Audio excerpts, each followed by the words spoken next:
আসসালামু আলাইকুম, আমি মোহাম্মদ সুজন। আমি রিহান এআই টিচার্স এর 2 মাস ব্যাপী বুট ক্যাম্পের একজন প্রশিক্ষণার্থী এবং বর্তমানে অ্যাবাইট হেল্পার্সে কর্মরত আছি।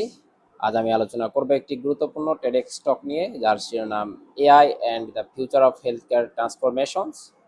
আজকের আলোচ্য টেড টকে স্বাস্থ্যসেবায় কৃত্রিম বুদ্ধিমত্তা, এআই এর সম্ভাবনা ও চ্যালেঞ্জ নিয়ে একটি গুরুত্বপূর্ণ প্যানেল আলোচনা অনুষ্ঠিত হয়েছে।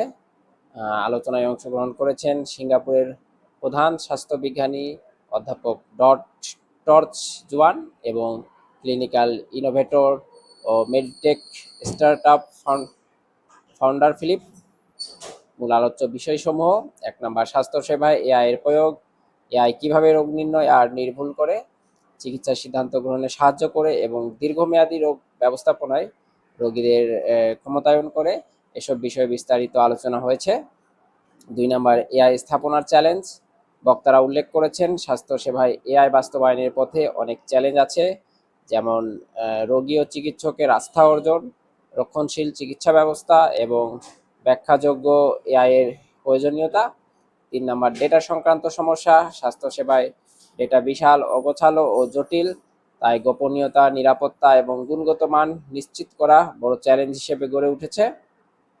4 নম্বর, মানুষ মেশিন সহযোগিতায়। এআই কখনো চিকিৎসকের প্রতিস্থাপন করবে না, বরং এটি তাদের একটি শক্তিশালী সহকারী হিসেবে কাজ করবে বলে জোর দিয়েছেন বক্তারা।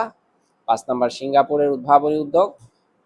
এআইএসজি নামের একটি প্রোগ্রামের মাধ্যমে ডায়াবেটিস, উচ্চ রক্তচাপ ও লিপিড সমস্যার ভোগা রোগীদের জন্য এআই ভিত্তিক সমাধান উন্নয়ন করা হচ্ছে। 6 নম্বর, স্বাস্থ্যসেবার ভবিষ্যৎ। প্যানেল ডিজিটাল পার্সোনা বা হেলথ অবতার এ ধারণা তুলে ধরে ভবিষ্যতের মূল ভিত্তিক স্বাস্থ্যসেবা এআই এর বিশাল ভূমিকার পূর্বাভাস দিয়েছেন।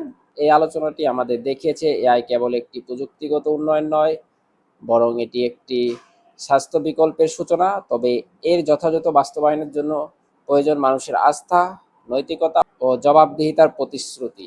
ধন্যবাদ।